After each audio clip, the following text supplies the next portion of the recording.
3 species in genus Fremontodendron. Falling for flannel bush, my journey with Fremontodendron. The first time I saw a Fremontodendron, I was hiking in the hills of Southern California. It was spring, and the shrub was covered in bright yellow flowers that looked like oversized buttercups. I was immediately drawn to its beauty, and I've been fascinated by this genus of plants ever since. For those unfamiliar, Fremontodendron belong to the Malvaceae family, also known as flannel bush or Fremontia, is a genus of 3 known species of shrubs native to the southwestern United States and northwest Mexico. They're called flannel bush because of the texture of their leaves. They're covered in tiny hairs that give them a soft, fuzzy feel, almost like flannel. But be warned, while they look soft, these hairs can be irritating to the skin and eyes. What I find most captivating about Fremontodendron is its resilience. These shrubs thrive in arid conditions, inhospitable to many other plants. They seem to laugh in the face of drought. Their vibrant blooms a testament to their hardiness. This ability to flourish in challenging environments has earned them a special place in my heart and in my garden. A closer look at the species. Let's dive deeper into the 3 species that make up this captivating genus. Fremontodendron californicum. This is the most common species, and the one I encountered on that fateful hike. It's native to California, as the name suggests, and can be found in a variety of habitats, from chaparral to woodlands. It typically has yellow flowers, but there are also varieties with orange and red blooms.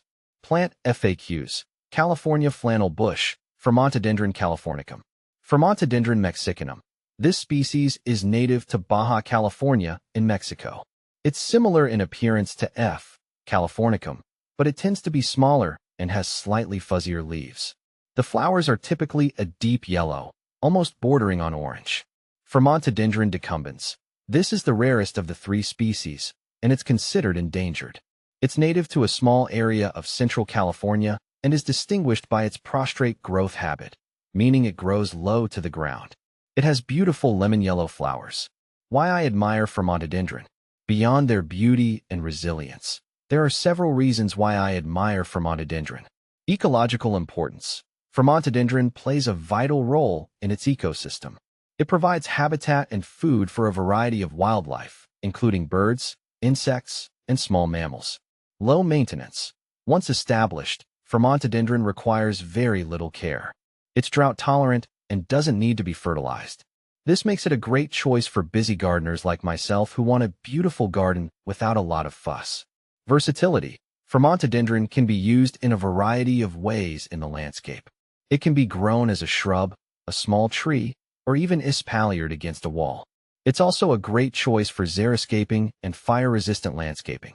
My experience growing Fremontodendron. I've been growing Fremontodendron in my garden for several years now, and I've learned a few things along the way. First, it's crucial to provide excellent drainage. These plants are susceptible to root rot in soggy soil. I amend my soil with plenty of compost and make sure the planting site is on a slope or raised bed. Second, while they are drought-tolerant once established, they need regular watering during their first year or 2 to develop a strong root system. After that, I only water them during prolonged dry spells. Finally, I found that Fremontodendron responds well to pruning. I prune mine lightly after flowering to maintain their shape and encourage bushier growth, a symbol of strength and beauty. For me, Fremontodendron represents the beauty that can be found in unexpected places. It's a reminder that even in the harshest environments, life finds a way to thrive. It's a symbol of strength, resilience, and the enduring power of nature. I encourage everyone to learn more about this fascinating genus of plants. Whether you're a seasoned gardener or just starting out, Fremontodendron is a rewarding plant to grow. And who knows, you might just fall in love with its flannel-like charm as I have.